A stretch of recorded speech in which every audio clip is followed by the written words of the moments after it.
Good evening from the Magnus Arena at the University of Denver in Denver, Colorado. I'm Jim Lara of the PBS NewsHour, and I welcome you to the first of the 2012 presidential debates between President Barack Obama, the Democratic nominee, and former Massachusetts Governor Mitt Romney, the Republican nominee. This debate and the next three, two presidential, one vice presidential, are sponsored by the Commission on Presidential Debates. Tonight's 90 minutes will be about domestic issues and will follow a format designed by the Commission. There will be 6 roughly 15-minute segments with 2-minute answers for the first question, then open discussion for the remainder of each segment. Thousands of people offered suggestions on segment subjects or questions via the internet and other means, but I made the final selections, and for the record, they were not submitted for approval to the Commission or the candidates.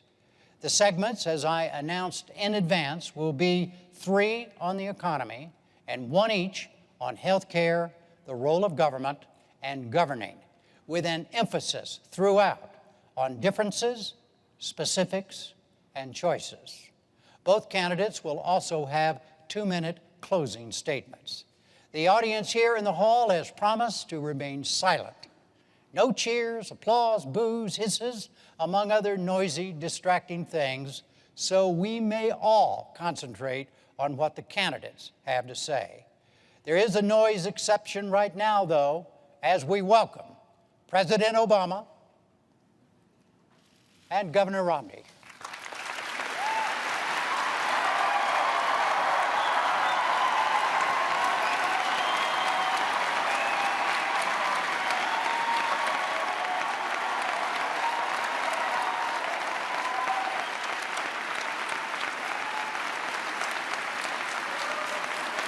Jim.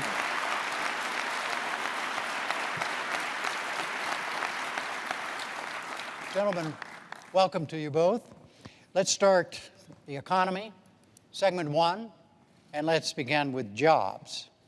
What are the major differences between the two of you about how you would go about creating new jobs? You have 2 minutes. Each of you have 2 minutes to start. A coin toss is determined. Mr. President, you go first. Well, thank you very much, Jim, for this opportunity. I want to thank Governor Romney and the University of Denver for your hospitality. There are a lot of points I want to make tonight, but the most important one is that 20 years ago I became the luckiest man on earth because Michelle Obama agreed to marry me. And so I just want to wish, sweetie, you happy anniversary and let you know that a year from now we will not be celebrating it in front of 40 million people. 4 years ago, we went through the worst financial crisis since the Great Depression.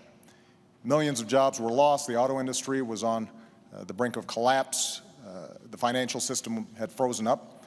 And because of the resilience and the determination of the American people, we've begun to fight our way back. Over the last 30 months, we've seen 5 million jobs in the private sector created. The auto industry has come roaring back, and housing has begun to rise. But we all know that we've still got a lot of work to do. And so the question here tonight is not where we've been, but where we're going. Governor Romney has a perspective that says if we cut taxes skewed towards the wealthy and roll back regulations, that we'll be better off. I've got a different view. I think we've got to invest in education and training. I think it's important for us to develop new sources of energy here in America, that we change our tax code to make sure that we're helping small businesses and companies that are investing here in the United States, that we take some of the money that we're saving as we wind down 2 wars to rebuild America, and that we reduce our deficit in a balanced way that allows us to make these critical investments. Now, it ultimately is going to be up to the voters, to you, which path we should take. Are we going to double down on the top-down economic policies that help to get us into this mess, or do we embrace a new economic patriotism that says America does best when the middle class does best? And I'm looking forward to having that debate. Governor Romney, 2 minutes. Thank you, Jim. It's an honor to be here with you, and I appreciate the chance to be with the President. I'm pleased to be at the University of Denver, appreciate their welcome, and also the Presidential Commission on these debates. And congratulations to you, Mr. President, on your anniversary. I'm sure this was the most romantic place you could imagine, here with me. So congratulations. This is obviously a very tender topic. I've had the occasion over the last couple of years of meeting people across the country. I was in Dayton, Ohio, and a woman grabbed my arm and she said, "I've been out of work since May. Can you help me?" Ann yesterday was at a rally in Denver, and a woman came up to her with a baby in her arms and said, "Ann, my husband has had 4 jobs in 3 years, part-time jobs. He's lost his most recent job, and we've now just lost our home. Can you help us?" And the answer is yes, we can help, but it's going to take a different path, not the one we've been on, not the one the president describes as a top-down cut taxes for the rich. That's not what I'm going to do. My plan has 5 basic parts. 1, get us energy independent, North American energy independent. That creates about 4 million jobs. Number 2, open up more trade, particularly in Latin America. Crack down on China if and when they cheat. Number 3, make sure our people have the skills they need to succeed and the best schools in the world. We're far away from that now.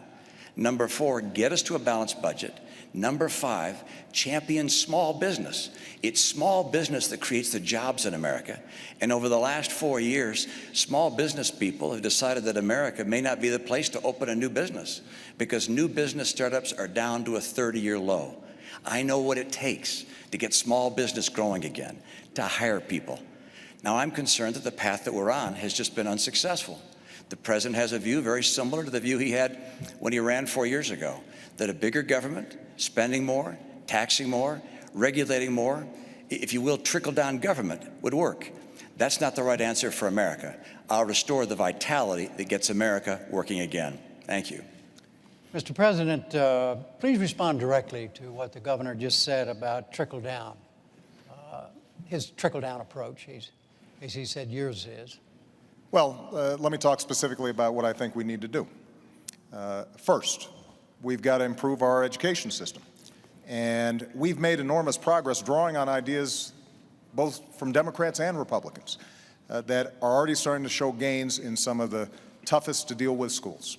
We've got a program called Race to the Top that has prompted reforms in 46 states around the country, raising standards, improving how we train teachers. So now I want to hire another 100,000 new math and science teachers and create 2 million more slots in our community colleges so that people can get trained for the jobs that are out there right now. And I want to make sure that we keep tuition low for our young people. When it comes to our tax code, Governor Romney and I both agree that our corporate tax rate is too high. So I want to lower it, particularly for manufacturing, taking it down to 25%. But I also want to close those loopholes that are giving incentives for companies that are shipping jobs overseas. I want to provide tax breaks for companies that are investing here in the United States. On energy, Governor Romney and I, we both agree that we've got to boost American energy production. And oil and natural gas production are higher than they've been in years.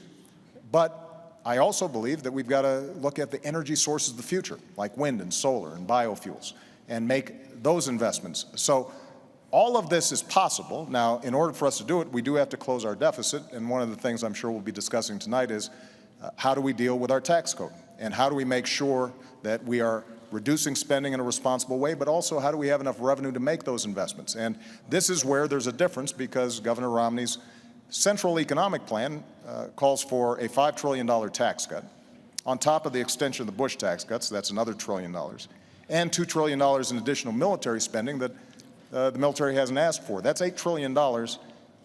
How we pay for that, reduce the deficit, and make the investments that we need to make without dumping those costs on the middle-class Americans, I think, is one of the central questions this campaign. Both of you have spoken about a lot of different things, and we're going to try to get through them in as specific a way as we possibly can. But first, Governor Romney, do you have a question that you'd like to ask the president directly about something he just said? Well, sure. I'd like to clear up the record and go through piece by piece. First of all, I don't have a $5 trillion tax cut. I don't have a tax cut of the scale that you're talking about. My view is that we ought to provide tax relief to people in the middle class. But I'm not going to reduce the share of taxes paid by high-income people. High-income people are doing just fine in this economy. They'll do fine whether you're president or I am. The people who are having the hard time right now are middle-income Americans. Under the president's policies, middle-income Americans have been buried. They're just being crushed. Middle-income Americans have seen their income come down by $4,300. This is a tax in and of itself. I'll call it the economy tax. It's been crushing. At the same time, gasoline prices have doubled under the president. Electric rates are up. Food prices are up. Health care costs have gone up by $2,500 a family. Middle-income families are being crushed. And so the question is how to get them going again. And I've described it. It's energy and trade, the right kind of training programs, balancing our budget, and helping small business. Those are the cornerstones of my plan. But the president mentioned a couple of other ideas I'll just note. First, education. I agree. Education is key, particularly the future of our economy. But our training programs right now, we got 47 of them housed in the federal government, reporting to 8 different agencies. Overhead is overwhelming. We got to get those dollars back to the states and go to the workers so they can create their own pathways to getting the training they need for jobs that will really help them. The second area, taxation. We agree we ought to bring the tax rates down, and I do, both for corporations and for individuals. But in order for us not to lose revenue, and have the government run out of money, I also lower deductions and credits and exemptions so that we keep taking in the same money when you also account for growth. The third area, energy.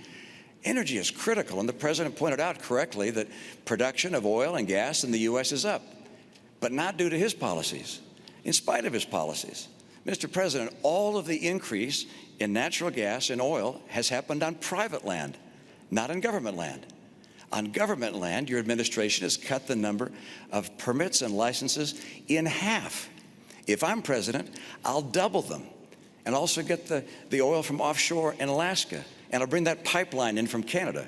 And by the way, I like coal. I'm going to make sure we can continue to burn clean coal. People in the coal industry feel like it's getting crushed by your policies. I want to get America and North America energy independent so we can create those jobs. And finally, with regards to that tax cut, look, I'm not looking to cut massive taxes and to reduce the revenues going to the government. My number one principle is there'll be no tax cut that adds to the deficit. I want to underline that. No tax cut that adds to the deficit. But I do want to reduce the burden being paid by middle-income Americans. And to do that, that also means I cannot reduce the burden paid by high-income Americans. So any language to the contrary is simply not accurate. Mr. President? Well, I think let's talk about taxes because I think it's instructive. Now, 4 years ago when I stood on this stage, I said that I would cut taxes for middle-class families. And that's exactly what I did. We cut taxes for middle-class families by about $3,600. And the reason is because I believe that we do best when the middle class is doing well. And by giving them those tax cuts, they had a little more money in their pocket. And so maybe they can buy a new car. They are certainly in a better position to weather the extraordinary recession that we went through. They can buy a computer for their kid who's going off to college, which means they're spending more money, businesses have more customers, businesses make more profits, and then hire more workers. Now, Governor Romney's proposal that he's been promoting for 18 months calls for a $5 trillion tax cut on top of $2 trillion of additional spending for our military. And he is saying that he is going to pay for it by closing loopholes and deductions. The problem is that he's been asked over 100 times how you would close those deductions and loopholes, and he hasn't been able to identify them. But I'm going to make an important point here, Jim. When you add up all the loopholes and deductions that upper income individuals are currently taking advantage of, you take those all away, you don't come close to paying for $5 trillion in tax cuts and $2 trillion in additional military spending. And that's why independent studies looking at this said the only way to meet Governor Romney's pledge of not reducing the deficit or not adding to the deficit is by burdening middle-class families. The average middle-class family with children would pay about $2,000 more. Now, that's not my analysis. That's the analysis of economists who have looked at this. And that kind of top-down economics where folks at the top are doing well, so the average person making $3 million is getting a $250,000 tax break, while middle-class families are burdened further, that's not what I believe is a recipe for economic growth. All right. What is the difference? Let's just stay on taxes. Right. Yeah, just let's just stay on taxes for a moment here. Well, but what is the difference? virtually everything he just said about my tax plan is inaccurate. All right. So if the tax plan he described were a tax plan I was asked to support, I'd say absolutely not. I'm not looking for a $5 trillion tax cut. What I've said is I won't put in place a tax cut that adds to the deficit. That's part one. So there's no economist can say Mitt Romney's tax plan adds $5 trillion if I say I will not add to the deficit with my tax plan. Number two, I will not reduce the share paid by high-income individuals. I know that you and your running mate keep saying that, and I know it's a popular thing to say with a lot of people, but it's just not the case. Look, I got 5 boys. I'm used to people saying something that's not always true, but just keep on repeating it and ultimately hoping I'll believe it. But that is not the case, all right? I will not reduce the taxes paid by high-income Americans. And number 3, I will not, under any circumstances, raise taxes on middle-income families. I will lower taxes on middle-income families. Now, you cite a study. There's 6 other studies that looked at the study you described and say it's completely wrong. I saw a study that came out today that said you're going to raise taxes by $3,000 to $4,000 on middle-income families. There are all these studies out there. But let's get to the bottom line. That is, I want to bring down rates. I want to bring the rates down, at the same time lower deductions and exemptions and credits and so forth, so we keep getting the revenue we need. And you think, well, then why lower the rates? And the reason is because small business pays that individual rate. 54% of America's workers work in businesses that are taxed not at the corporate tax rate, but at the individual tax rate. And if we lower that rate, they will be able to hire more people. For me, this is about jobs. Right. This is about getting jobs for the American people. Yeah. Do you challenge what the governor just said about his own plan? Well, for 18 months, he's been running on this tax plan. And now, 5 weeks before the election, he's saying that his big, bold idea is never mind. And the fact is that if you are lowering the rates the way you described, Governor, then it is not possible to come up with enough deductions and loopholes that only affect high-income individuals to avoid either raising the deficit or burdening the middle class. It's math. It's arithmetic. Now, Governor Romney and I do share a deep interest in encouraging small business growth. So at the same time that my tax plan has already lowered taxes for 98% of families, I also lowered taxes for small businesses 18 times. And what I want to do is continue the tax rates, the tax cuts that we put into place for small businesses and families. But I have said that for incomes over $250,000 a year, that we should go back to the rates that we had when Bill Clinton was president, when we created 23 million new jobs, went from deficit to surplus, and created a whole lot of millionaires to boot. And the reason this is important is because by doing that, we can not only reduce the deficit, we can not only encourage job growth through small businesses, but we're also able to make the investments that are necessary in education or in energy. And we do have a difference, though, when it comes to definitions of small business. You know, under my plan, 97% of small businesses would not see their income taxes go up. Governor Romney says, well, those top 3%, they're the job creators, they'd be burdened. But under Governor Romney's definition, there are a whole bunch of millionaires and billionaires who are small businesses. Donald Trump is a small business. And I know Donald Trump doesn't like to think of himself as small anything, but that's how you define small businesses if you're getting business income. And that kind of approach, I believe, will not grow our economy, because the only way to pay for it without either burdening the middle class or blowing up our deficit is to make drastic cuts in things like education, making sure that we are continuing to invest in basic science and research, all the things that are helping America grow. And I think that would be a mistake.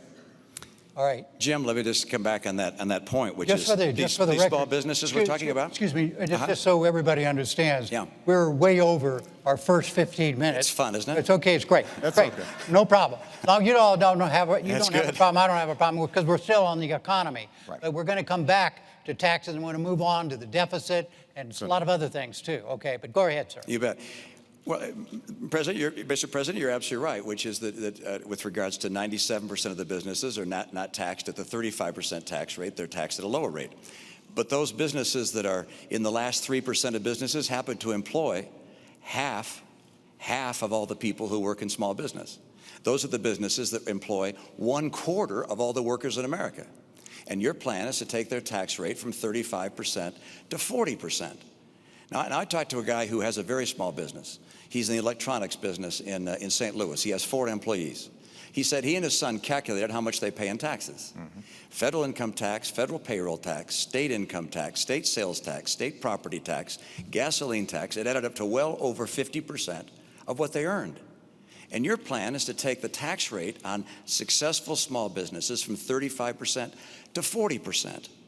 The National Federation of Independent Businesses has said that will cost 700,000 jobs. I don't want to cost jobs. My priority is jobs.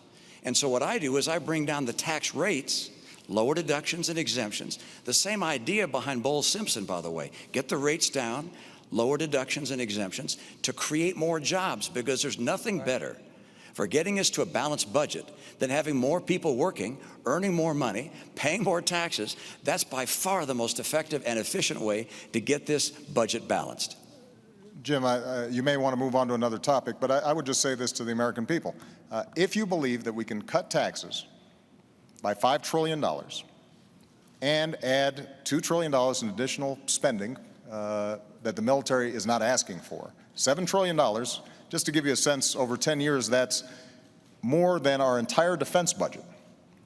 And you think that by closing loopholes and deductions for the well-to-do, somehow you will not end up picking up the tab, then Governor Romney's plan may work for you. But I think math, common sense, and our history shows us that's not a recipe for job growth. Look, we've tried this. We've tried both approaches. The approach that Governor Romney is talking about is the same sales pitch that was made in 2001 and 2003. And we ended up with the slowest job growth in 50 years. We ended up moving from surplus to deficits, and it all culminated in the worst financial crisis since the Great Depression. Bill Clinton tried the approach that I'm talking about. We created 23 million new jobs. We went from deficit to surplus, and businesses did very well. So in some ways, we've got some data on which approach is more likely to create jobs and opportunity for Americans.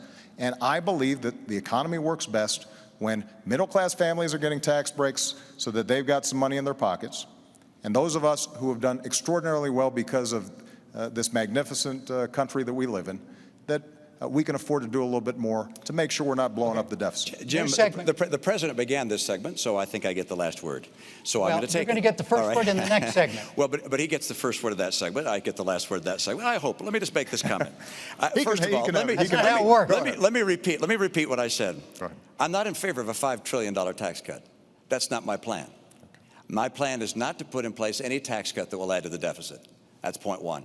So you may keep referring to it as a $5 trillion tax cut, but that's not my plan. Okay. Number two, let's look at history. My plan is not like anything that's been tried before. My plan is to bring down rates, but also bring down deductions and exemptions and credits at the same time, so the revenue stays in, but that we bring down rates to get more people working. My priority is putting people back to work in America. They're suffering in this country. And we talk about evidence. Look at the evidence of the last 4 years. It's absolutely extraordinary. We've got 23 million people out of work or stopped looking for work in this country. All right. We got, when the president took office, 32 million people on food stamps, 47 million on food stamps today. Economic growth this year, slower than last year, and last year slower than the year before. Going forward with the status quo is not going to cut it for the American people who are struggling today. All right, let's talk. We're still on the economy.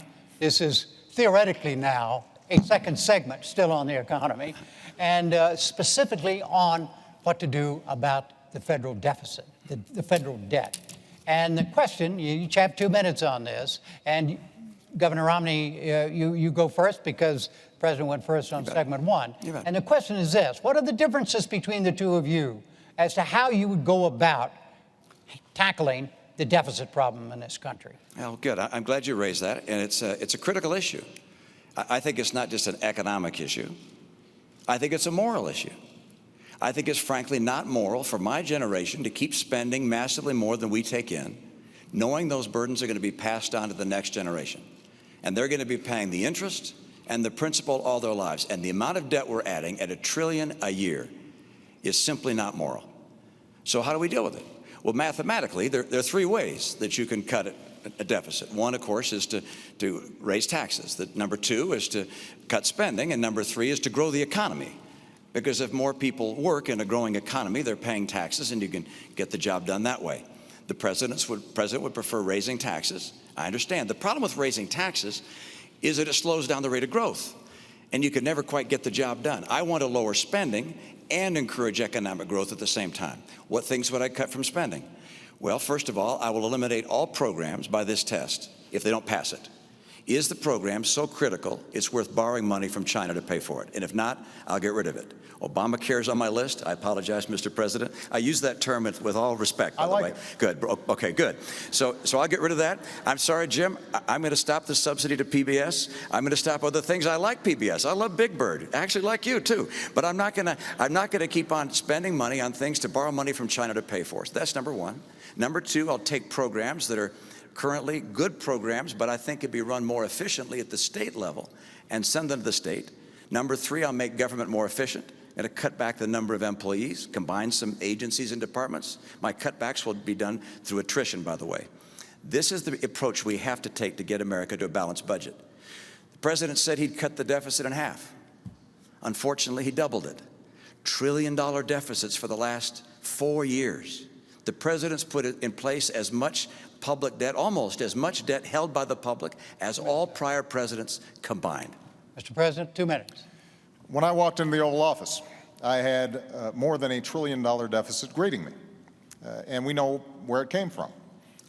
2 wars that were paid for on a credit card, 2 tax cuts that were not paid for, and a whole bunch of programs that were not paid for, and then a massive economic crisis. And despite that, what we've said is, yes, we had to take some initial emergency measures to make sure we didn't slip into a Great Depression. But what we've also said is, let's make sure that we are cutting out those things that are not helping us grow. So 77 government programs, everything from aircrafts that the Air Force had ordered but weren't working very well. 18 government programs for education that were well-intentioned but weren't helping kids learn. We went after medical fraud in Medicare and Medicaid very aggressively, more aggressively than ever before, and have saved tens of billions of dollars, $50 billion of waste taken out of the system. And I worked with Democrats and Republicans to cut $1 trillion out of our discretionary domestic budget. That's the largest cut in the discretionary domestic budget since Dwight Eisenhower. Now, we all know that we've got to do more. And so I put forward a specific $4 trillion deficit reduction plan. It's on a website. You can look at all the numbers, what cuts we make and what revenue we raise. And the way we do it is $2.50 for every cut. We ask for $1 of additional revenue, paid for, as I indicated earlier, by asking those of us who have done very well in this country to contribute a little bit more to reduce the deficit. Governor Romney earlier mentioned the Bowles-Simpson Commission. Well, that's how the commission, bipartisan commission that talked about how we should move forward, suggested we have to do it in a balanced way with some revenue and some spending cuts. And this is a major difference that Governor Romney and I have. Let me just finish this point because you're looking for contrast. When Governor Romney stood on a stage with other Republican candidates for the nomination, and he was asked, would you take $10 of spending cuts for just $1 of revenue? And he said no. Now, if you take such an unbalanced approach, then that means you are going to be gutting our investments in schools and education. It means that Governor Romney talked about Medicaid and how we could send it back to the states, but effectively this means a 30% cut in the primary program we help for seniors who are in nursing homes, for kids who are with disabilities. Mr. President, I'm sorry. And that is not a right strategy for us to move forward. Way over the 2 minutes. Sorry. Governor, what about Simpson Bowles? Will you support Simpson Bowles? Simpson Bowles, the president should have grabbed that. No, I mean, do you support Simpson Bowles? I have my own plan. It's not the same as Simpson Bowles, but in my view, the president should have grabbed it. If he wanted to make some adjustments to it, take it, go to Congress, fight for it. That's what we've done. Made some adjustments to it, and we're putting it forward before Congress right now. A $4 trillion plan. But you've been president of 4 balance. years. You've been president 4 years. Right. You said you cut the deficit in half. It's now 4 years later. We still have trillion-dollar deficits. The CBO says we'll have a trillion-dollar deficit each of the next 4 years. If you're reelected, we'll get to a trillion-dollar debt. I mean, you have said before you'd cut the deficit in half. And I love this idea of $4 trillion in cuts. You found $4 trillion of ways to reduce or to get closer to a balanced budget, except we still show trillion-dollar deficits every year. That doesn't get the job done. Let me come back and say, why is it that I don't want to raise taxes? Why don't I want to raise taxes on people? And actually, you said it back in 2010. You said, look, I'm going to extend the tax policies that we have. Now, I'm not going to raise taxes on anyone, because when the economy is growing slow like this, when we're in recession, you shouldn't raise taxes on anyone. Well, the economy is still growing slow. As a matter of fact, it's growing much more slowly now than when you made that statement. And so if you believe the same thing, you just don't want to raise taxes on people. And the reality is, it's not just wealthy people. You mentioned Donald Trump. It's not just Donald Trump you're taxing.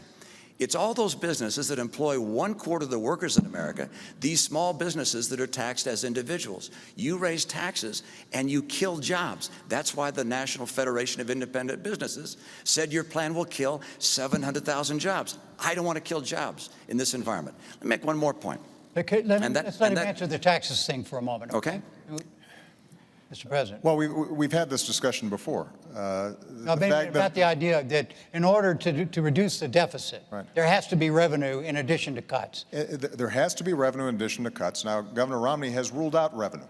He's ruled out revenue. Absolutely. Completely. Okay, so look, the revenue I get is by more people working, getting higher pay, paying more taxes. That's how we get growth and how we balance the budget. Right. But the idea of taxing people more, putting more people out of work, you'll never get there. You never balance the budget by raising taxes. Spain spends 42% of their total economy on government. Okay. We're now spending 42% of our economy on government. I don't want to go down the path to Spain. I want to go down the path of growth that puts Americans to work with more money coming in because they're working. Yeah. But Mr. President, you're saying in order to get the job done, it's got to be balanced. You've got to have, if we're serious, we've got to take a balanced, responsible approach. And by the way, this is not just when it comes to individual taxes. Let's talk about corporate taxes. Now, I've identified areas where we can right away make a change that I believe would actually help the economy. The oil industry gets $4 billion a year in corporate welfare. Basically, they get deductions that those small businesses that Governor Romney refers to, they don't get. Now, does anybody think that ExxonMobil needs some extra money when they're making money every time you go to the pump? Why wouldn't we want to eliminate that? Why wouldn't we eliminate tax breaks for corporate jets? My attitude is if you got a corporate jet, you can probably afford to pay full freight, not get a special break for it. When it comes to corporate taxes, Governor Romney has said he wants to, in a revenue-neutral way, close loopholes, deductions. He hasn't identified which ones they are, but thereby bring down the corporate rate. Well, I want to do the same thing, but I've actually identified how we can do that. And part of the way to do it is to not give tax breaks to companies that are shipping jobs overseas. Right now, you can actually take a deduction for moving a plant overseas. I think most Americans would say that doesn't make sense, and all that raises revenue. And so if we take a balanced approach, what that then allows us to do is also to help young people, the way we already have during my administration, make sure that they can afford to go to college. It means that the teacher that I met in Las Vegas, a wonderful young lady, who describes to me, she's got 42 kids in her class. The first 2 weeks, she's got them, some of them sitting on the floor until finally they get reassigned. They're using textbooks that are 10 years old. That is not a recipe for growth. That's not how America was built. And so budgets reflect choices. Ultimately, we're going to have to make some decisions. And if we're asking for no revenue, then that means that we've got to get rid of a whole bunch of stuff, and the magnitude of the tax cuts that you're talking about, Governor, would end up resulting in severe hardship for people, but more importantly, would not help us grow. As I indicated before, when you talk about shifting Medicaid to states, we're talking about potentially a 30% cut in Medicaid over time. Now, that may not seem like a big deal when it just is paper, numbers on a sheet of paper. But if we're talking about a family who's got an autistic kid and is depending on that Medicaid, that's a big problem. And governors are creative, there's no doubt about it. But they're not creative enough to make up for 30% of revenue on something like Medicaid. What ends up happening is some people end up not getting help. Jim, we've gone on a lot of topics there, and so it's going to take a minute to go from Medicaid to schools to oil to tax breaks and companies going overseas. So let's go through them one by one. First of all, the Department of Energy has said the tax break for oil companies is $2.8 billion a year. And it's actually an accounting treatment, as you know, that's been in place for 100 years. Now, it's time to end it. And in 1 year, you provided $90 billion in breaks to the green energy world. Now, I like green energy as well, but that's about 50 years worth of what oil and gas receives. And you say Exxon and Mobil. Actually, this $2.8 billion goes largely to small companies, to drilling operators and so forth. But if we get that tax rate from 35% down to 25%, well, that $2.8 billion is on the table. Of course it's on the table. That's probably not going to survive if you get that rate down to 25%. But don't forget, you put $90 billion, like 50 years worth of breaks into solar and wind, to Solyndra and Fisker and Tesla and Enter1. I mean, I had a friend who said you don't just pick the winners and losers, you pick the losers. All right. So this is not the kind of policy you want to have. You want to get America energy secure. The second topic, which is you said you get a deduction for taking a plant overseas. Look, I've been in business for 25 years. I have no idea what you're talking about. I maybe need to get a new accountant. But the idea that you get a break for shipping jobs overseas is simply not the case. What we do have right now is a setting where I'd like to bring money from overseas back to this country. And finally, Medicaid to states, I'm not quite sure where that came in except this, which is I would like to take the Medicaid dollars that go to states and say to a state, you're going to get what you got last year, plus inflation, plus 1%, and then you're going to manage your care for your poor in the way you think best. And I remember as a governor, when this idea was floated by Tommy Thompson, the governors, Republican and Democrats, said, please let us do that. We can care for our own poor in so much better and more effective a way than having the federal government tell us how to care for our poor.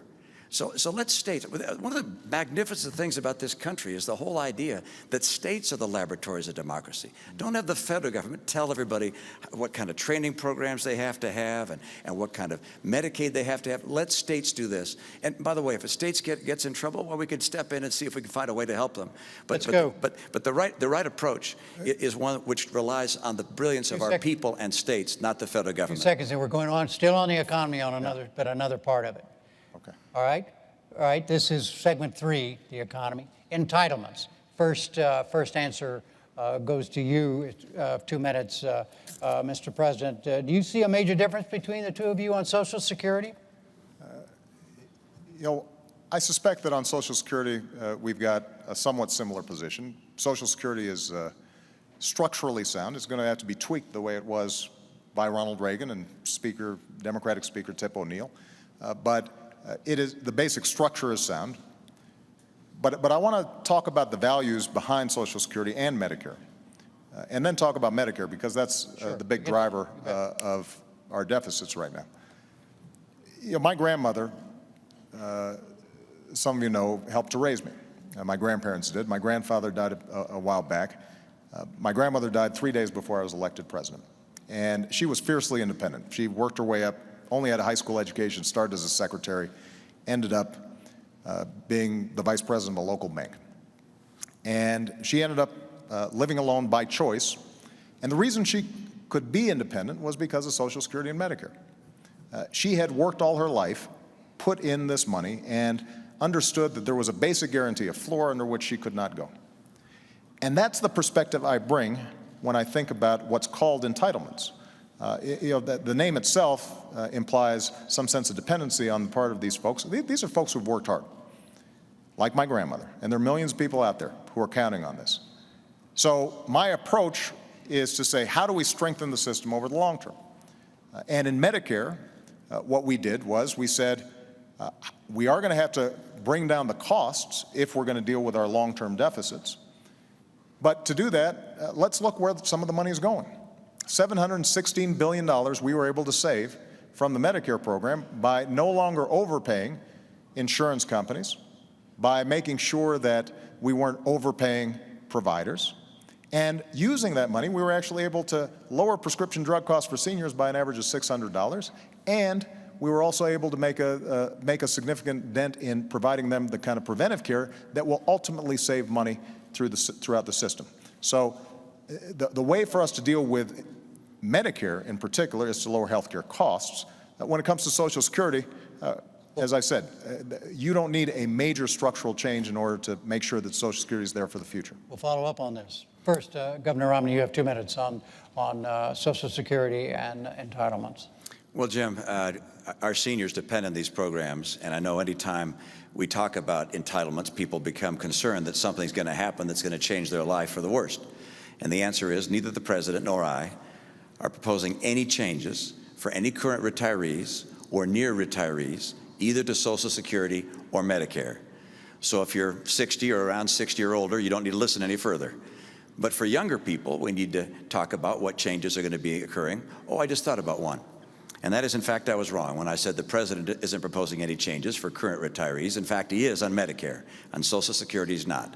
But on Medicare, for current retirees, he's cutting $716 billion from the program. Now, he says by not overpaying hospitals and providers, actually just going to them and saying, we're going to reduce the rates you get paid across the board. Everybody's going to get a lower rate. That's not just going after places where there's abuse. That's saying we're cutting the rates. Some 15% of hospitals and nursing homes say they won't take any more Medicare patients under that scenario. We also have 50% of doctors who say they won't take more Medicare patients. We have 4 million people on Medicare Advantage that will lose Medicare Advantage because of those $716 billion in cuts. I can't understand how you can cut Medicare $716 billion for current recipients of Medicare. Now you point out, well, we're putting some back. We're going to give them a better prescription program. That's $1 for every 15 you've cut. They're smart enough to know that's not a good trade. I want to take that $716 billion you've cut and put it back into Medicare. By the way, we can include a prescription program if we need to improve it. But the idea of cutting $716 billion from Medicare to be able to balance the additional cost of Obamacare is, in my opinion, a mistake. And with regards to young people coming along, I've got proposals to make sure Medicare and Social Security are there for them without any question. Mr. President. First of all, I think it's important for Governor Romney to present this plan that he says will only affect folks in the future. And the essence of the plan is that he would turn Medicare into a voucher program. It's called premium support, but it's understood to be a voucher program. His running mate. And you don't support that? I don't, and let me explain why.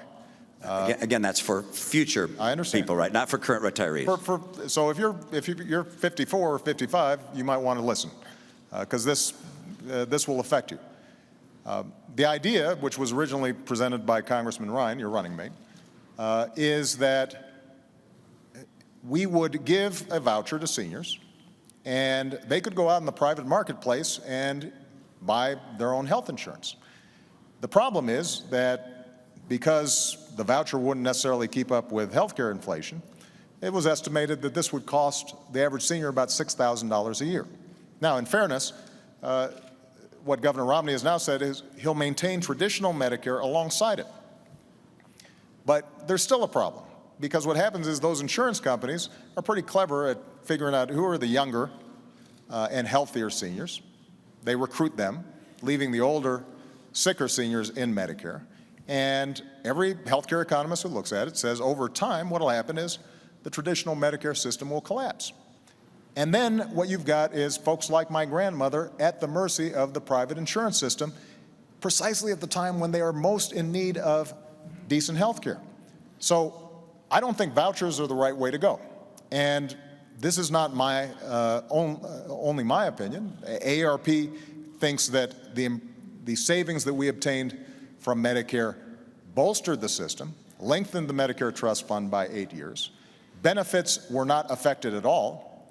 And ironically, if you repeal Obamacare, and I have become fond of this term, Obamacare, if you repeal it, what happens is those seniors right away are going to be paying $600 more in prescription care. They're now going to have to be paying copays for basic checkups that can keep them healthier.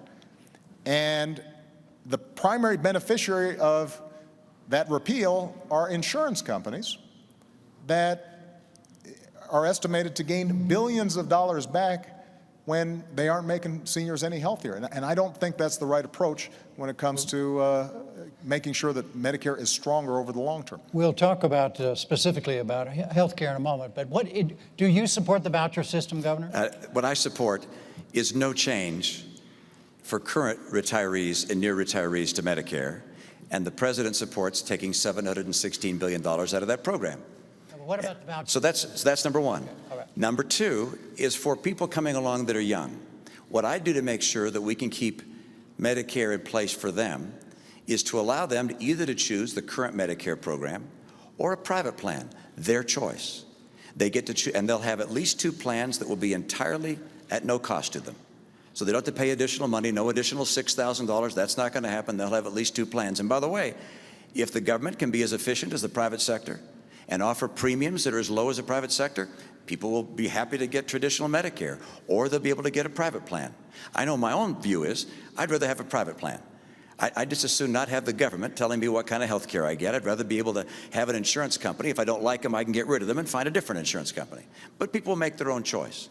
The other thing we have to do to save Medicare, we have to have the benefits high for those that are low income, but for higher income people, we're going to have to lower some of the benefits. We have to make sure this program is there for the long term. That's the plan that I put forward. And by the way, the idea came not even from Paul Ryan or Senator Wyden, who's a co-author of the bill with Paul Ryan in the Senate, but also it came from Bill Clinton's chief of staff. This is an idea that's been around a long time, which is saying, hey, let's see if we can't get competition into the Medicare world so that people can get the choice of different plans at lower cost, better quality, I believe, in competition. Jim, if I can just respond very quickly. First of all, every study has shown that Medicare has lower administrative costs than private insurance does, which is why seniors are generally pretty happy with it. And private insurers have to make a profit. Nothing wrong with that. That's what they do. And so you've got higher administrative costs plus profit on top of that. And if you are going to save any money through what Governor Romney is proposing, what has to happen is that the money has to come from somewhere. And when you move to a voucher system, you are putting seniors at the mercy of those insurance companies. And over time, if traditional Medicare has decayed or fallen apart, then they're stuck. And this is the reason why AARP has said that your plan would weaken Medicare substantially. And that's why they were supportive of the approach that we took. One last point I want to make.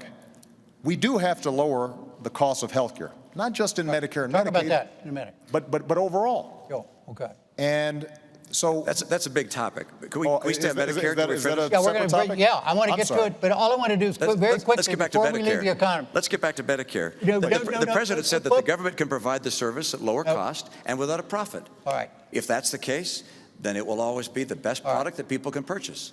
But my experience is the private sector typically is able to provide a better product at a lower cost. Can the two of you agree that the voters have a choice, a clear choice between the two of you on Medicare? Absolutely. All right. So to finish quickly, briefly on the economy, what is your view about the level of federal regulation of the economy right now? Is there too much? And in your case, Mr. President, should there be more? Beginning with you, this is not a new 2-minute segment. Just start, and we'll go for a few minutes, and then we're going to go to health care, okay? Regulation is essential. You can't have a free market work if you don't have regulation. As a business person, I had to have I need to know the regulations. I needed them there. You couldn't have people opening up banks in their garage and making loans. I mean, you have to have regulations so that you can have an economy work. Every free economy has good regulation. At the same time, regulation can become excessive. Is it excessive now, Well, do you think? in some places, yes. Like In other where? places, Give me no. give me It can an- become out of date. And what's happened with some of the legislation that's been passed during the president's term, you've seen regulation become excessive, and it's hurt the economy. Let me give you an example. Dodd-Frank was passed, and it includes within it a number of provisions that I think have some unintended consequences that are harmful to the economy. One is it designates a number of banks as too big to fail, and they're effectively guaranteed by the federal government. This is the biggest kiss that's been given to New York banks I've ever seen. This is an enormous boon for them. There have been 122 community and small banks have closed since Dodd-Frank. So there's one example. Here's another. In Dodd-Frank, it says— You want to repeal Dodd-Frank? Well, I would repeal that and replace it. We're not going to get rid of all regulation. You have to have regulation. Okay. All right. And there's some parts of Dodd-Frank that make all the sense in the world. You need transparency. You need to have leverage limits for institutions. Well, here's a specific. But let's mention the other one. Let's talk the big Well, one. let's not. Okay. Let's let him respond. Let's let him respond to this specific on Dodd-Frank and what the governor just said. Well, I think this is a great example. The reason we have been in such an enormous economic crisis was prompted by reckless behavior across the board. Now, it wasn't just on Wall Street. You had loan officers that were given loans and mortgages that really shouldn't have been given because the folks didn't qualify. You had people who were borrowing money to buy a house that they couldn't afford. You had credit agencies that were stamping these as A1 great investments when they weren't. But you also had banks making money hand over fist, churning out products that the bankers themselves didn't even understand in order to make big profits, but knowing that it made the entire system vulnerable. So what did we do? We stepped in and had the toughest reforms on Wall Street since the 1930s. We said, you've got banks, you've got to raise your capital requirements. You can't engage in some of this risky behavior that is putting Main Street at risk. We're going to make sure that you've got to have a living will so we can know how you're going to wind things down if you make a bad bet, so we don't have other taxpayer bailouts. In the meantime, by the way, we also made sure that all the help that we provided those banks was paid back every single dime with interest. Now, Governor Romney has said he wants to repeal Dodd-Frank. And, I appreciate, and it appears we've got some agreement that a marketplace to work has to have some regulation. But in the past, Governor Romney has said he just wants to repeal Dodd-Frank, roll it back. And so the question is, does anybody out there think that the big problem we had is that there was too much oversight and regulation of Wall Street? Because if you do, then Governor Romney is your candidate. But that's not what I believe. That's just not the facts. Look, we have to have regulation in Wall Street. Yeah. That's why I'd have regulation. But I wouldn't designate 5 banks as too big to fail and give them a blank check. That's one of the unintended consequences of Dodd-Frank. It wasn't thought through properly. We need to get rid of that provision because it's killing regional and small banks. They're getting hurt. Let me mention another regulation in Dodd-Frank. You say we were giving mortgages to people who weren't qualified. That's exactly right. It's one of the reasons for the great financial calamity we had. And so Dodd-Frank correctly says we need to have qualified mortgages, and if you give a mortgage that's not qualified, there are big penalties. Except they didn't ever go on to define what a qualified mortgage was. It's been 2 years. We don't know what a qualified mortgage is yet. So banks are reluctant to make loans, mortgages. Try and get a mortgage these days. It's hurt the housing market because Dodd-Frank didn't anticipate putting in place the kinds of regulations you have to have. It's not that Dodd-Frank always was wrong with too much regulation. Sometimes they didn't come out with the clear regulation. I will make sure we don't hurt the functioning of our marketplace and our businesses because I want to bring back housing and get good jobs. All right, I think we have another clear difference between the two of you. Now let's move to health care, where I know there is a clear difference. And that has to do with the Affordable Care Act, Obamacare, and it's a 2-minute new segment, and that means 2 minutes each. And you go first, Governor Romney. You wanted repealed. you want the Affordable Care Act repealed. Why? I sure do. Well, in part, it comes again from my experience. I was in New Hampshire. A woman came to me and she said, look, I can't afford insurance for myself or my son. I met a couple in Appleton, Wisconsin, and they said, we're thinking of dropping our insurance. We can't afford it. And the number of small businesses I've gone to that are saying they're dropping insurance because they can't afford it, the cost of health care is just prohibitive, and we've got to deal with cost. And unfortunately, when you look at Obamacare, the Congressional Budget Office has said it will cost $2,500 a year more than traditional insurance. So it's adding to cost. And as a matter of fact, when the president ran for office, he said that by this year, he would have brought down the cost of insurance for each family by $2,500 a family. Instead, it's gone up by that amount. So it's expensive. Expensive things hurt families. So that's one reason I don't want it. Second reason, it cuts $716 billion from Medicare to pay for it. I want to put that money back in Medicare for our seniors. Number three, it puts in place an unelected board that's going to tell people ultimately what kind of treatments they can have. I don't like that idea. Fourth, there was a survey done of small businesses across the country. It said, what's been the effect of Obamacare on your hiring plans? And 3/4 of them said it makes us less likely to hire people. I just don't know how the president could have come into office facing 23 million people out of work, rising unemployment, an economic crisis at the kitchen table, and spend his energy and passion for 2 years fighting for Obamacare instead of fighting for jobs for the American people. It has killed jobs. And the best course for health care is to do what we did in my state, craft a plan at the state level that fits the needs of the state. And then let's focus on getting the cost down for people rather than raising it with the $2,500 additional premium. Mr. President, the argument against repeal. Well, 4 years ago when I was running for office, I was traveling around and having those same conversations that Governor Romney talks about. And it wasn't just that small businesses were seeing costs skyrocket and they couldn't get affordable coverage even if they wanted to provide it to their employees. It wasn't just that this was the biggest driver of our federal deficit, our overall health care costs, but it was families who were worried about going bankrupt if they got sick. Millions of families all across the country. If they had a pre-existing condition, they might not be able to get coverage at all. If they did have coverage, insurance companies might impose an arbitrary limit. And so as a consequence, they're paying their premiums. Somebody gets really sick. Lo and behold, they don't have enough money to pay the bills because the insurance companies say that they've hit the limit. So we did work on this alongside working on jobs because this is part of making sure that middle-class families are secure in this country. And let me tell you exactly what Obamacare did. Number one, if you've got health insurance, it doesn't mean a government takeover. You keep your own insurance, you keep your own doctor, but it does say insurance companies can't jerk you around. They can't impose arbitrary lifetime limits. They have to let you keep your kid on your insurance plan until you're 26 years old.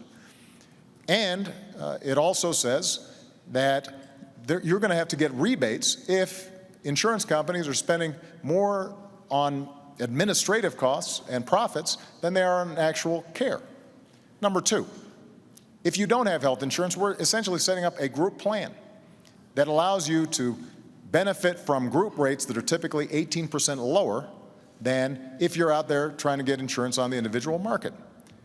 Now, the last point I'd make before 2 minutes is up, sir. No, I think I had 5 seconds before you interrupted me. Was the irony is that we've seen this model work really well in Massachusetts because Governor Romney did a good thing working with Democrats in the state to set up what is essentially the identical model. And as a consequence, people are covered there. It hasn't destroyed jobs. And as a consequence, we now have a system in which we have the opportunity to start bringing down costs as opposed to just leaving millions of people out in the cold. Your 5 seconds went away a long time ago. All right, Governor, tell the president directly why you think what he just said is wrong about Obama. Well, I did with my first statement, but I'll go on. Please elaborate. I'll elaborate. Exactly right. First of all, I like the way we did it in Massachusetts. I like the fact that in my state, we had Republicans and Democrats come together and work together. What you did instead was to push through a plan without a single Republican vote. As a matter of fact, when Massachusetts did something quite extraordinary, elected a Republican senator to stop Obamacare, you pushed it through anyway. So entirely on a partisan basis, instead of bringing America together and having a discussion on this important topic, you pushed through something that you and Nancy Pelosi and Harry Reid thought was the best answer and drove it through. What we did in a legislature, 87% Democrat, we worked together. 200 legislators in my legislature, only 2 voted against the plan by the time we were finished. What were some differences? We didn't raise taxes. You've raised them by $1 trillion under Obamacare. We didn't cut Medicare. Of course, we don't have Medicare, but we didn't cut Medicare by $716 billion. We didn't put in place a board that can tell people ultimately what treatments they're going to receive. We didn't also do something that I think a number of people across this country recognize, which is put people in a position where they're going to lose the insurance they had and they wanted. Right now, the CBO says up to 20 million people will lose their insurance as Obamacare goes into effect next year. And likewise, a study by McKinsey & Company of American businesses said 30% of them are anticipating dropping people from coverage. So for those reasons, for the tax, for Medicare, for this board, and for people losing their insurance, this is why the American people don't want Medicare, don't want Obamacare. It's why Republicans said, do not do this. And the Republicans had the plan. They put a plan out. They put out a plan, a bipartisan plan. It was swept aside. I think something this big, this important, has to be done on a bipartisan basis. And we have to have a president who can reach across the aisle and fashion important legislation with the input from both parties. Governor Romney said this has to be done on a bipartisan basis. This was a bipartisan idea. In fact, it was a Republican idea. And Governor Romney, at the beginning of this debate, wrote and said, what we did in Massachusetts could be a model for the nation. And I agree that the Democratic legislators in Massachusetts might have given some advice to Republicans in Congress about how to cooperate. But the fact of the matter is, we used the same advisors, and they say it's the same plan. When Governor Romney talks about this board, for example, unelected board that we've created, what this is a group of healthcare experts, doctors, et cetera, to figure out how can we reduce the cost of care in the system overall. Because there are 2 ways of dealing with our healthcare crisis.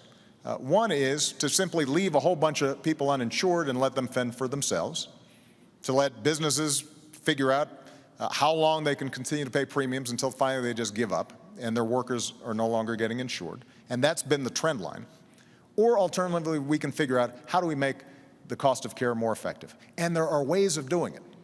So at Cleveland Clinic, one of the best healthcare systems in the world, they actually provide great care, cheaper than average. And the reason they do is because they do some smart things. They say, if a patient's coming in, let's get all the doctors together at once, do one test instead of having the patient run around with 10 tests. Let's make sure that we're providing preventive care, so we're catching the onset of something like diabetes. Let's pay providers on the basis of performance as opposed to on the basis of how many procedures they've engaged in. Now, so what this board does is basically identifies best practices and says, let's use the purchasing power of Medicare and Medicaid to help to institutionalize all these good things that we do. And the fact of the matter is that when Obamacare is fully implemented, we're going to be in a position to show that costs are going down. And over the last 2 years, healthcare premiums have gone up. It's true, but they've gone up slower than any time in the last 50 years. So we're already beginning to see progress. In the meantime, folks out there with insurance, you're already getting a rebate. Let me make one last point. Governor Romney says we should replace it. I'm just going to repeal it, but we can replace it with something. But the problem is he hasn't described what exactly we'd replace it with, other than saying we're going to leave it to the states. But the fact of the matter is that some of the prescriptions that he's offered, like letting you buy insurance across state lines, there's no indication that that somehow is going to help somebody who's got a pre-existing condition be able to finally buy insurance. In fact, it's estimated that by repealing Obamacare, you're looking at 50 million people losing health insurance at a time when it's vitally important. Let's let the governor explain what you would do if Obamacare is repealed. How would you replace it? Actually, it's a lengthy description, but number one, pre-existing conditions are covered under my plan. Number two, young people are able to stay on their family plan. That's already offered in the private marketplace. You don't have to have the government mandate that for that to occur. But let's come back to something the President and I agree on, which is the key task we have in healthcare is to get the cost down so it's more affordable for families. And then he has as a model for doing that a board of people at the government, an unelected board, appointed board, who are going to decide what kind of treatment you ought to have. In my opinion, the government is not effective in bringing down the cost of almost anything. As a matter of fact, free people and free enterprises trying to find ways to do things better are able to be more effective in bringing down the cost than the government will ever be. Your example of the Cleveland Clinic is my case in point, along with several others I could describe. This is the private market. These are enterprises competing with each other, learning how to do better and better jobs. I used to consult to businesses, to hospitals and to healthcare providers. I was astonished at the creativity and innovation that exists in the American people. In order to bring the cost of healthcare down, we don't need to have a board of 15 people telling us what kinds of treatments we should have. We instead need to put insurance plans, providers, hospitals, doctors on target such that they have an incentive, as you say, performance pay for doing an excellent job for keeping costs down, and that's happening. Intermountain Healthcare does it superbly well. Mayo Clinic is doing it superbly well. Cleveland Clinic, others. But the right answer is not to have the federal government take over healthcare and start mandating to the providers across America, telling a patient and a doctor what kind of treatment they can have. That's the wrong way to go. The private market and individual responsibility always work best. Let me just point out, first of all, this board that we're talking about can't make decisions about what treatments are given. That's explicitly prohibited in the law. But let's go back to what Governor Romney indicated, that under his plan, he would be able to cover people with pre-existing conditions. Well, actually, Governor, that isn't what your plan does. What your plan does is to duplicate what's already the law, which says, if you are out of health insurance for 3 months, then you can end up getting continuous coverage, and an insurance company can't deny you if it's been under 90 days. But that's already the law, and that doesn't help the millions of people out there with pre-existing conditions. There's a reason why Governor Romney set up the plan that he did in Massachusetts. It wasn't a government takeover of health care. It was the largest expansion of private insurance. But what it does say is that insurers, you've got to take everybody. Now, that also means that you've got more customers. But when Governor Romney says that he'll replace it with something, but can't detail how it will be, in fact, replaced, and the reason he set up the system he did in Massachusetts was because there isn't a better way of dealing with the pre-existing conditions problem. It just reminds me of, he says that he's going to close deductions and loopholes for his tax plan. That's how it's going to be paid for, but we don't know the details. He says that he's going to replace Dodd-Frank, Wall Street reform, but we don't know exactly which ones. He won't tell us. He now says he's going to replace Obamacare and assure that all the good things that are in it are going to be in there, and you don't have to worry. And at some point, I think the American people have to ask themselves, is the reason that Governor Romney is keeping all these plans to replace secret because they're too good? Is it because that somehow middle-class families are going to benefit too much from them? No, the reason is because when we reform Wall Street, when we tackle the problem of pre-existing conditions, then these are tough problems, and we've got to make choices. And the choices we've made have been ones that ultimately are benefiting middle-class families all across the country. We're going to move to a No, I have to respond to that, which is my experience as a governor is if I come in and lay down a piece of legislation and say it's my way or the highway, I don't get a lot done. What I do is the same way that Tip O'Neill and Ronald Reagan worked together some years ago. When Ronald Reagan ran for office, he laid out the principles that he was going to foster. He said he was going to lower tax rates. He said he was going to broaden the base. You've said the same thing. You're going to simplify the tax code, broaden the base. Those are my principles. I want to bring down the tax burden on middle-income families. And I'm going to work together with Congress to say, okay, what are the various ways we could bring down deductions, for instance? One way, for instance, would be to have a single number. Make up a number, $25,000, $50,000. Anybody can have deductions up to that amount. And then that number disappears for high-income people. That's one way one could do it. One could follow Bowles-Simpson as a model and take deduction by deduction and make differences that way. There are alternatives to accomplish the objective I have, which is to bring down rates, broaden the base, simplify the code, and create incentives for growth. And with regards to health care, you had remarkable details with regards to my pre-existing condition plan. You obviously have studied up on my plan. In fact, I do have a plan that deals with people with pre-existing conditions. That's part of my health care plan. And what we did in Massachusetts is a model for the nation, state by state. And I said that at that time. The federal government taking over health care for the entire nation and whisking aside the 10th Amendment, which gives states the rights for these kinds of things, is not the course for America to have a stronger, more vibrant economy. That is a terrific segue to our next segment, and is the role of government. And let's see, role of government, and it is, you are first on this, Mr. President, and the question is this: do you believe, both of you, but you had the first 2 minutes on this, Mr. President, do you believe there's a fundamental difference between the two of you as to how you view the mission of the federal government? Well, I definitely think there are differences. Yeah.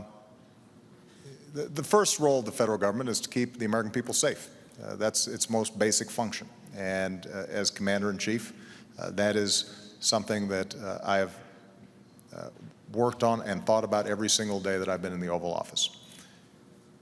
But I also believe that government has the capacity, the federal government has the capacity to help open up opportunity and create ladders of opportunity and to create frameworks where the American people can succeed. Look, the genius of America is the free enterprise system and freedom, and the fact that people can go out there and start a business, work on an idea, make their own decisions. But as Abraham Lincoln understood, there are also some things we do better together. So in the middle of the Civil War, Abraham Lincoln said, let's help to finance the Transcontinental Railroad. Let's start the National Academy of Sciences. Let's start land-grant colleges, because we want to give these gateways of opportunity for all Americans, because if all Americans are getting opportunity, we're all going to be better off. That doesn't restrict people's freedom, that enhances it. And so what I've tried to do as president is to apply those same principles. And when it comes to education, what I've said is we've got to reform schools that are not working. We used something called race to the top. It wasn't a top-down approach, Governor. What we've said is to states, we'll give you more money if you initiate reforms. And as a consequence, you had 46 states around the country who have made a real difference. But what I've also said is let's hire another 100,000 math and science teachers to make sure we maintain our technological lead and our people are skilled and able to succeed. And hard-pressed states right now can't all do that. In fact, we've seen layoffs of hundreds of thousands of teachers over the last several years, and Governor Romney doesn't think we need more teachers. I do, because I think that that is the kind of investment where the federal government can help. It can't do it all, but it can make a difference. And as a consequence, we'll have a better trained workforce, and that will create jobs because companies want to locate in places where we've got a skilled workforce. 2 minutes, Governor, on the role of government. Your view. Well, first, I love great schools. Massachusetts, our schools are ranked #1 of all 50 states. And the key to great schools, great teachers. So I reject the idea that I don't believe in great teachers or more teachers. Every school district, every state should make that decision on their own. The role of government. Look behind us. The Constitution and the Declaration of Independence. The role of government is to promote and protect the principles of those documents. First, life and liberty. we have a responsibility to protect the lives and liberties of our people, and that means a military second to none. I do not believe in cutting our military. I believe in maintaining the strength of America's military. Second, in that line that says we are endowed by our Creator with our rights, I believe we must maintain our commitment to religious tolerance and freedom in this country. That statement also says that we are endowed by our Creator with the right to pursue happiness as we choose. I interpret that as, one, making sure that those people who are less fortunate and can't care for themselves are cared by one another.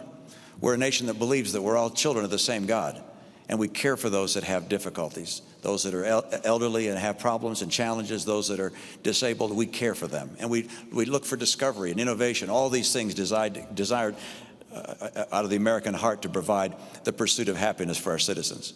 But we also believe in maintaining for individuals the right to pursue their dreams and not to have the government substitute itself for the rights of free individuals.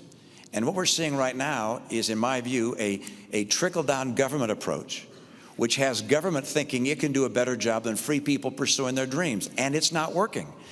And the proof of that is 23 million people out of work. The proof of that is 1 out of 6 people in poverty. The proof of that is we've gone from 32 million on food stamps to 47 million on food stamps. The proof of that is that 50% of college graduates this year can't find work. We know that the path we're taking is not working. It's time for a new path. All right, let's go through some specifics in terms of how each of you views the role of government. Education.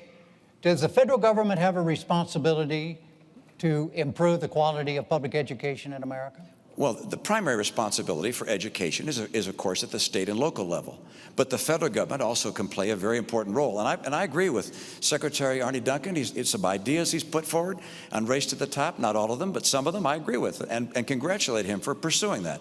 The federal government can get local and state schools to do a better job. My own view, by the way, is I've added to that. I happen to believe I want the kids that are getting federal dollars from IDEA or Title I. These are disabled kids or poor kids or lower income kids, rather. I want them to be able to go to the school of their choice. So all federal funds, instead of going to the state or to the school district, I'd have go, if you will, follow the child and let the parent and the child decide where to send their student. How do you see the federal government's responsibility to, as I say, to improve the quality of public education in this country? Well, as I've indicated, I think that it has a significant role to play. Through our Race to the Top program, we've worked with Republican and Democratic governors to initiate major reforms, and they're having an impact right now. Do you think you have a difference with your views and those of Governor Romney about education? And this is where budgets matter, because budgets reflect choices. So when Governor Romney indicates that he wants to cut taxes and potentially benefit folks like me and him, and to pay for it, we're having to initiate significant cuts in federal support for education. That makes a difference. You know, his running mate, Congressman Ryan, put forward a budget that reflects many of the principles that Governor Romney's talked about. And it wasn't very detailed. This seems to be a trend, but what it did do is to, if you extrapolated how much money we're talking about, you'd look at cutting the education budget by up to 20%. When it comes to community colleges, we are seeing great work done out there all over the country, because we have the opportunity to train people for jobs that exist right now. And one of the things I suspect Governor Romney and I probably agree on is getting businesses to work with community colleges so that they're setting up their training programs. Do you agree, Governor? Let me just finish the point. It's, by what, I suspect it'll be a small going very agreement. well in my state, by the way, yeah. Where they're partnering so that they're designing training programs, and people who are going through them know that there's a job waiting for them if they complete it. Okay. That makes a big difference, but that requires some federal support. Let me just say one final example. When it comes to making college affordable, whether it's 2-year or 4-year, one of the things that I did as president was we were sending $60 billion to banks and lenders as middlemen for the student loan program, even though the loans were guaranteed. So there was no risk for the banks or the lenders, but they were taking billions out of the system. And we said, why not cut out the middleman? And as a consequence, what we've been able to do is to provide millions more students assistance, lower keep low interest rates on student loans. And this is an example of where our priorities make a difference. Governor Romney, I genuinely believe, cares about education. But when he tells a student that, you should borrow money from your parents to go to college, that indicates the degree to which there may not be as much of a focus on the fact that folks like myself, folks like Michelle, kids who attend University of Denver just don't have that option. And for us to be able to make sure that they've got that opportunity and they can walk through that door, that is vitally important, not just to those kids. It's how we're going to grow this economy over the long term. We're running out of time, gentlemen. Jim, so you have a chance. Yes, respond to that. Yes, sir, Governor. Mr. President, you're entitled as a president to your own airplane and to your own house, but not to your own facts. All right, I'm not going to cut education funding. I don't have any plan to cut education funding and grants that go to people going to college. I'm planning on continuing to grow, so I'm not planning on making changes there. But you make a very good point, which is that the place you put your money just makes a pretty clear indication of where your heart is. You put $90 billion into green jobs. And I'm all in favor of green energy. $90 billion. That would have hired 2 million teachers. $90 billion.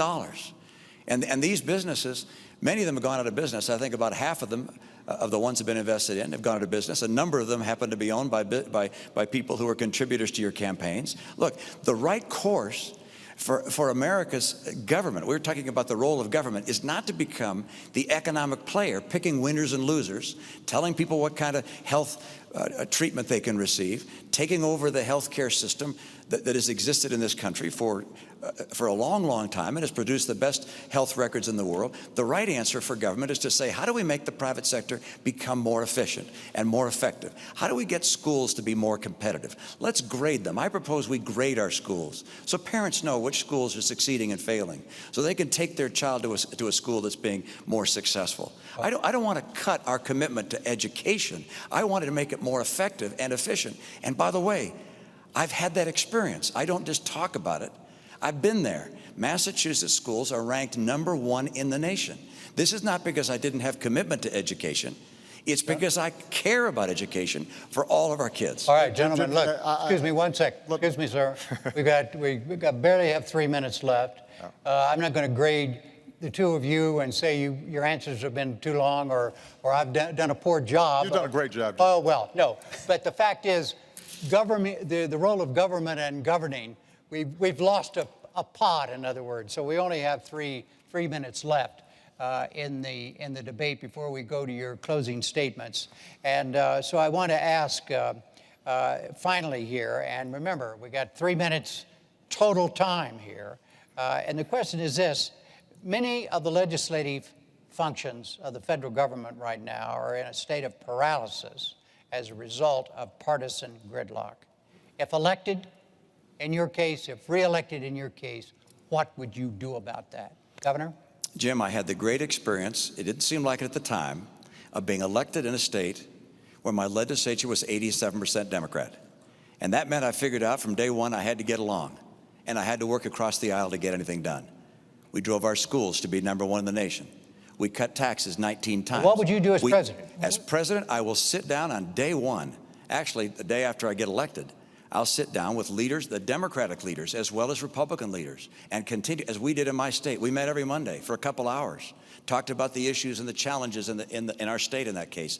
We have to work on a collaborative basis, not because we're going to compromise our principle, but because there's common ground and the challenges America faces right now. Look, the reason I'm in this race is there are people that are really hurting today in this country.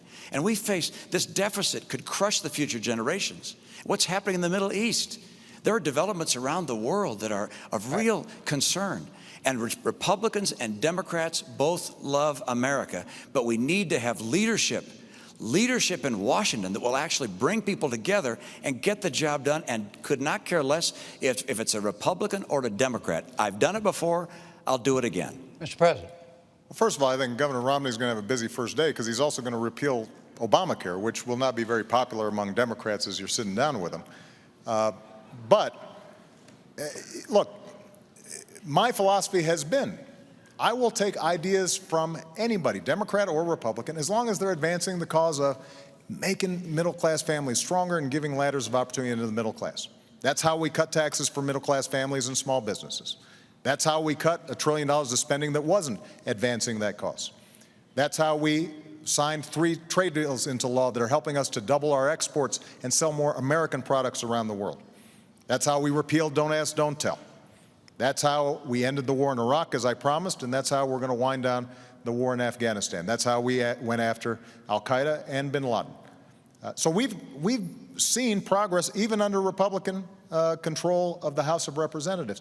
But ultimately, part of being principled, part of being a leader is, A, being able to describe exactly what it is that you intend to do, not just saying, I'll sit down, but you have to have a plan. Number 2, what's important is occasionally you've got to say no to folks both in your own party and in the other party. And yes, have we had some fights between me and the Republicans when they fought back against us reining in the excesses of Wall Street? Absolutely, because that was a fight that needed to be had. When we were fighting about whether or not we were going to make sure that Americans had more security with their health insurance, and they said no, yes, that was a fight that we needed to have. All right. And so part of leadership and governing is both saying what it is that you are for, but also being willing to say no to some things. And I've got to tell you, Governor Romney, when it comes to his own party during the course of this campaign, has not displayed that willingness to say no to some of the more extreme parts of his party. That brings us to closing statements. There's a coin toss. Governor Romney, you won the toss, and you elected to go last, so you have a closing 2 minutes, Mr. President. Well, Jim, I want to thank you, and I want to thank Governor Romney, because I think this was a terrific debate, and I very much appreciate it. And I want to thank the University of Denver. 4 years ago, we were going through a major crisis, and yet my faith and confidence in the American future is undiminished. And the reason is because of its people. Because the woman I met in North Carolina who decided at 55 to go back to school because she wanted to inspire her daughter and now has a job from that new training that she's gotten. Because a company in Minnesota who was willing to give up salaries and perks for their executives to make sure that they didn't lay off workers during a recession. The auto workers that you meet in Toledo or Detroit take such pride in building the best cars in the world, not just because of a paycheck, but because it gives them that sense of pride that they're helping to build America. And so the question now is, how do we build on those strengths? And everything that I've tried to do, and everything that I'm now proposing for the next 4 years in terms of improving our education system or developing American energy, or making sure that we're closing loopholes for companies that are shipping jobs overseas and focusing on small business companies that are creating jobs here in the United States, or closing our deficit in a responsible, balanced way that allows us to invest in our future. All those things are designed to make sure that the American people, their genius, their grit, their determination is channeled, and they have an opportunity to succeed. And everybody's getting a fair shot, and everybody's getting a fair share. Everybody's doing a fair share, and everybody's playing by the same rules. 4 years ago, I said that I'm not a perfect man and I wouldn't be a perfect president, and that's probably a promise that Governor Romney thinks I've kept. But I also promised that I'd fight every single day on behalf of the American people, and the middle class, and all those who are striving to get in the middle class. I've kept that promise, and if you'll vote for me, then I promise I'll fight just as hard in a second term. Governor Romney, your 2 minute closing. Thank you, Jim. And Mr. President, thank you for tuning in this evening. This is an important election, and I'm concerned about America. I'm concerned about the direction America has been taking over the last 4 years. I know this is bigger than an election about the two of us as individuals. It's bigger than our respective parties. It's an election about the course of America. What kind of America do you want to have for yourself and for your children? And there really are two very different paths that we began speaking about this evening. And over the course of this month, we're going to have 2 more presidential debates and a vice presidential debate. We'll talk about those 2 paths, but they lead in very different directions. And it's not just looking to our words that you have to take an evidence of where they go. You can look at the record. There's no question in my mind that if the president were to be reelected, you'll continue to see a middle-class squeeze with incomes going down and prices going up. I'll get incomes up again. You'll see chronic unemployment. We've had 43 straight months with unemployment above 8%. If I'm president, I will help create 12 million new jobs in this country with rising incomes. If the president's reelected, Obamacare will be fully installed. In my view, that's going to mean a whole different way of life for people who counted on the insurance plan they had in the past. Many will lose it. You're going to see health premiums go up by some $2,500 per family. If I'm elected, we won't have Obamacare. We'll put in place the kind of principles that I've put in place in my own state and allow each state to craft their own programs to get people insured, and we'll focus on getting the cost of health care down. If the president were to be reelected, you're going to see a $716 billion cut to Medicare.